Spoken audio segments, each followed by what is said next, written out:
fazer o debate da escola cívico-militar. Vocês acompanharam nas últimas semanas que algumas escolas públicas do nosso estado passou por um processo de consulta, né?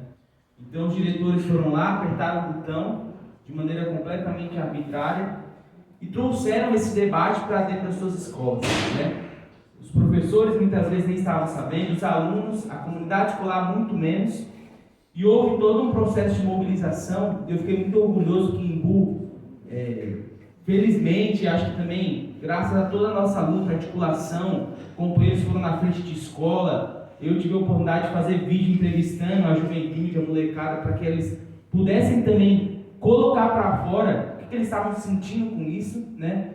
E nós não tivemos essa primeira rodada de escolas do Embu aderindo a esse processo de escola cívico-militar.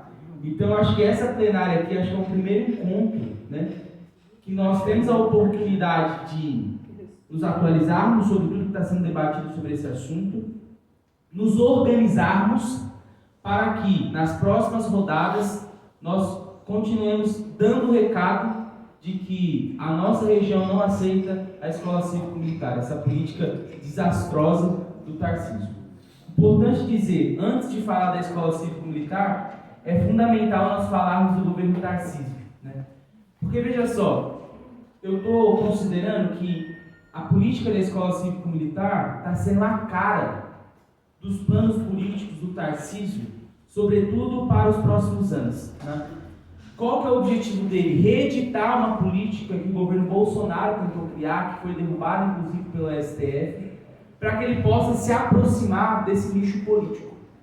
Então, veja só, ele criou essa gambiarra da escola cívico-militar num contexto em que ele destrói o piso constitucional de 30% que a educação tinha como garantia de recurso de investimento na educação.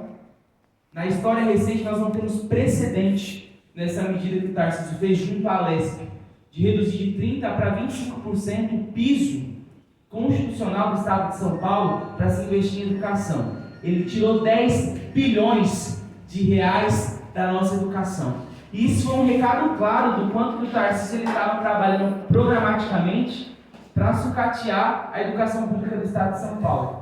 E aí eu entendo que a escola cívico-militar vem como uma bandeira disso tudo. Vem como uma bandeira do projeto político do Tarcísio de sair candidato à presidência da República em 2026. Então ele está criando toda uma cama para se fazer isso. E aí, aterrissando na discussão da escola cívico-militar, eu tenho uma posição muito concreta sobre esse assunto, sobretudo no que se diz respeito à viabilidade legal da constituição da escola cívico-militar. Veja só, a escola cívico-militar, eu tenho falado na rua que é uma gambiarra. Porque veja só, nós temos, pela nossa LDB, pela nossa Constituição, a escola pública, gratuita, universal, que ela tem, tanto constitucionalmente como também de maneira prática no financiamento do Fundeb, a Constituição de que a escola pública ela é civil, gerida por professores, dentro de sala de aula por pessoas que passaram por um concurso, fizeram pedagogia, fizeram licenciatura. Essa é a educação que nós conhecemos, que nós lutamos para construir desde a nossa redemocratização. E veja só que interessante, existe também um amparo legal no nosso país das escolas militares. E é legal fazer essa separação muito clara. Porque veja só, existem as escolas militares. Eu estava lembrando, professor Toninho, que um professor meu do ensino médio, ele fez escola militar. Ele fez a EPICAR, que é a escola da aeronáutica. E como é que funcionava, professor Toninho? É uma escola que, assim como as academias da Polícia Militar, o Exército, no caso a aeronáutica, tinha uma escola em que você prestava um vestibular, fazia o ensino médio naquela instituição, com o objetivo de você virar um agente de segurança pública, no caso da aeronáutica. E aí, durante o seu ensino médio, você tinha alguns afazeres ali, né? Jurar a bandeira, fazer o serviço de guarda, de ronda, até, no caso deles, aprender a pilotar um avião. Mas veja só, no final daquele processo, do curso do ensino médio, a pessoa escolhia se ela queria seguir a carreira militar, na aeronáutica, ou se ela queria ir para a carreira civil e fazer uma faculdade. No caso do Alexandre, ele foi fazer o FMG, se formou em matemática e foi meu professor futuramente. Ele seguiu a carreira civil. Isso está amparado, muitas vezes, no Estatuto da Corporação da Polícia Militar, do Exército, da Aeronáutica. Agora, por que o Tarcísio está criando uma gambiarra na Escola Pública do Estado de São Paulo? Porque ele está juntando as duas coisas. E o pior de tudo, de maneira autoritária, está quase que obrigando o aluno de escola pública a seguir esse regime. E vendendo para os pais mais segurança, mais disciplina, um ensino de mais qualidade. E é interessante notar, professor, que quando o Tarcísio vende a escola cívico-militar como uma escola militar, ele está fazendo uma propaganda enganosa para os pais de periferia. Por que a escola cívico-militar é uma gambiarra, eu falo? Porque ele está juntando a escola civil, que a gente prevê na LDB, com essa escola militar. E de que maneira ele está fazendo isso? Ele vai colocar os agentes aposentados para serem uma espécie de monitores da escola pública, para atuarem na gestão, darem algumas disciplinas da escola pública. E veja só, isso não há amparo, não existe na LDB, na nossa Constituição, na forma de financiamento do Fundeb, precedente para que isso exista. Tanto é que o decreto de Bolsonaro que instituiu as escolas cívico-militares foi derrubado juridicamente. O que o Tarcísio conseguiu foi um sobrefôlego, né? Nós entramos na justiça, todo o movimento progressista, para que pudesse ser derrubada essa política pública da escola cívico-militar, e ele ganha um sobrefôlego no STF para continuar com essa política, que no meu entendimento ela vai ser barrada em algum momento, porque não há precedentes na história do nosso país desse arcabouço jurídico e de financiamento da educação para que a escola cívico-militar exista.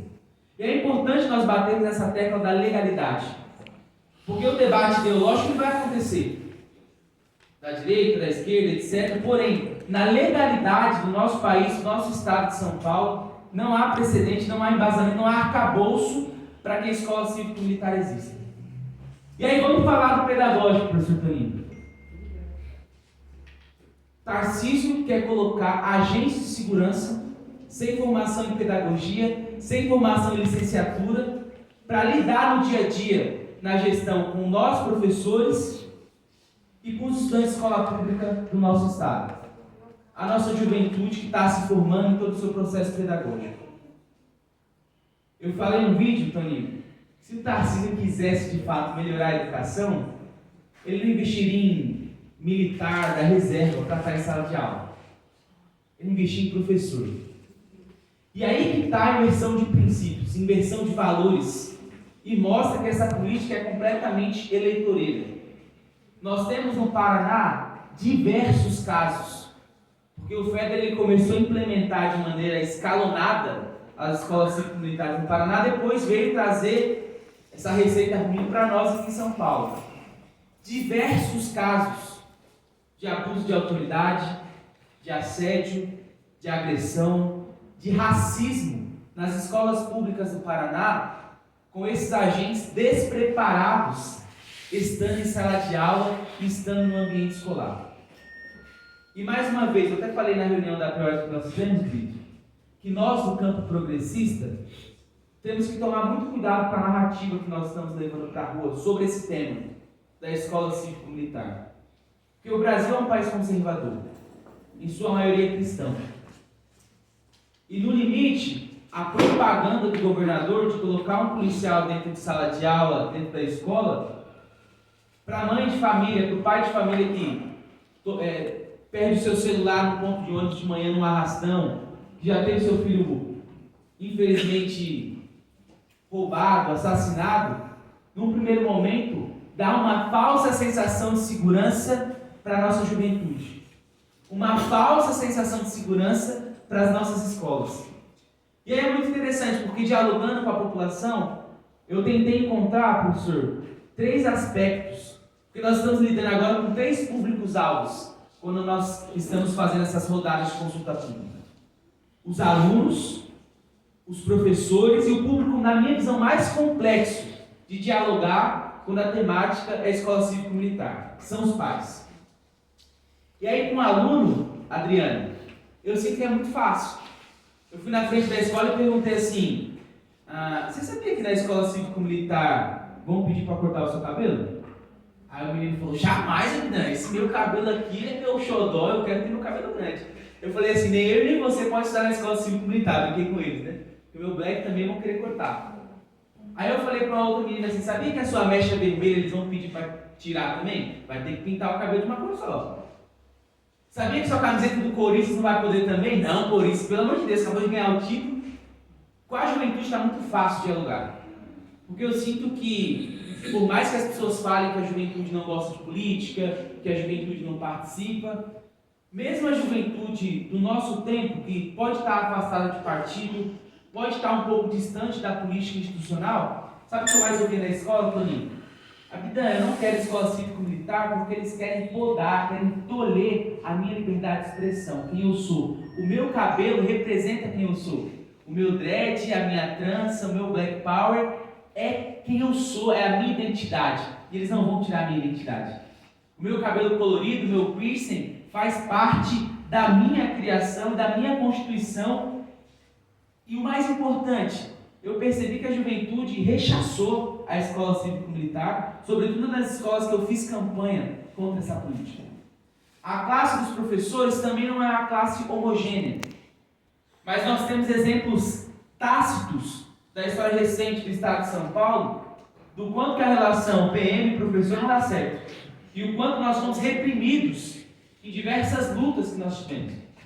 E aí o mais complexo, concluindo a minha fala, é justamente o trato com os pais, com as famílias. Porque muitas vezes a mãe vai falar, não é bom o policial estar perto do meu filho na escola. O pai vai falar, não, aí a gente vai ter uma escola com mais disciplina, não é isso que o governador está vendendo? E eu achei um argumento fundamental, Samuel, para combater tudo isso. Porque quando eles falam agente da reserva, a gente esquece que é um agente da Polícia Militar do Estado de São Paulo que vai estar em sala de aula com os nossos filhos, com os nossos sobrinhos, com as nossas irmãs. E tem um argumento tácito, um argumento assim direto, que eu tenho usado, professor. Que é lembrar que a Polícia Militar do Estado de São Paulo é a que mais mata no mundo quando quesito a segurança pública. É a que mais mata jovem negro na periferia.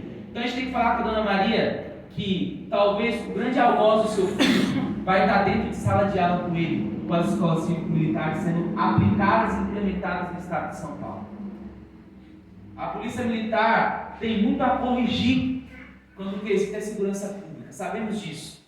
Nós estamos numa luta ferrenha para colocar câmera na Polícia Militar do Estado de São Paulo. O governador diz que é a favor, diz que é contra, aí tenta fazer um sambariló para não colocar, para mudar a ferramenta da tecnologia, quando nós sabemos que isso é um quesito de segurança para a sociedade e também para a corporação. E colocar esses agentes despreparados em uma formação dentro de sala de aula, o meu argumento, Toninho, tem sido que, ao invés de trazer mais segurança para os nossos filhos, jovens e crianças, vai trazer um ambiente de repressão para dentro da escola pública. Que deveria ser um espaço de liberdade, de construção, de troca entre os pais. Eu falei para a juventude assim, sabia que você vai ter que bater continência para o seu amigo, o João da sala do lado? Como assim, Abdan? Não, você vai ter que bater continência. Não quero isso, Abdan.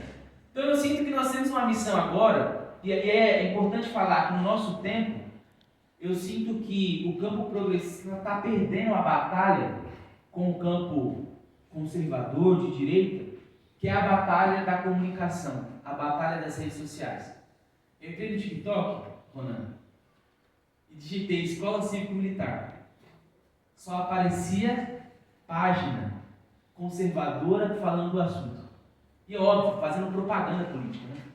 Mostrando como é bonitinho o pessoal fardado, batendo continência, como é bonitinho o pessoal jurando a bandeira, como é bonitinho o pessoal enfileirado. O campo progressista está apanhando de 10-0 quando o quesito é disputar as redes sociais, criar as nossas narrativas e mostrar muitas vezes a realidade dos fatos para a população. E essa eu estou enxergando que a escola cívico-militar é uma baita oportunidade para nós entrarmos nessa pauta com o pé no peito e mostrar que a educação tem que ser feita por professor e não por milico. Eu lembrei num vídeo recente, para concluir, que alguns anos atrás, Toninho, nos acusaram de fazer doutrinação em sala de aula. Criaram até aquele movimento, né? Escola sem partido. Perseguiram o professor, gravaram aula de professor, coagiram, agrediram professores em sala de aula. E eu entendo que nós temos uma oportunidade aqui no estado de São Paulo agora, sobretudo com esse movimento tão agudo do Tarcísio, de criar um novo movimento, que é o Escola Sem Milico, professor. Porque a gente precisa, muitas vezes, falar o óbvio e dizer que a educação tem que ser feita por educadores, por pessoas que passaram pelo concurso público, que fizeram licenciatura, que estão a vida estudando para lidar com a nossa juventude e com as nossas crianças. Não por militar aposentado, não por militar da reserva, não por pessoas que não têm o mínimo de preparo para estar em sala de aula. E eu acho que é um recado importante que nós temos que dar nessas próximas rodadas de consulta pública. De novo, fiquei muito feliz que Imbu deu esse recado. Nós temos agora que ampliar para a nossa região toda essa discussão. Então, quando o Imbu aqui fez um movimento sólido, a gente ia ajudar os amigos de Tapsirica, de Taboão da Serra, de Cotia, da Zona Sul de São Paulo, porque lutar contra a máquina pública não é fácil, sobretudo o Tarcísio que loteou as diretorias de ensino, que persegue professor, que persegue diretor de escola, mas eu entendo que nós estamos com a verdade do nosso lado. E muitas vezes explicar o que é verdade, explicar o óbvio é muito difícil. Então nós temos que adentrar as redes sociais, falar a língua de cada um desses públicos, do jovem, do pai, do professor, para que nós possamos barrar esse retrocesso que estão tentando trazer para a educação pública do nosso estado. Então, muito obrigado. Obrigado, Brito. Obrigado, Paixão. Obrigado pela sua organização.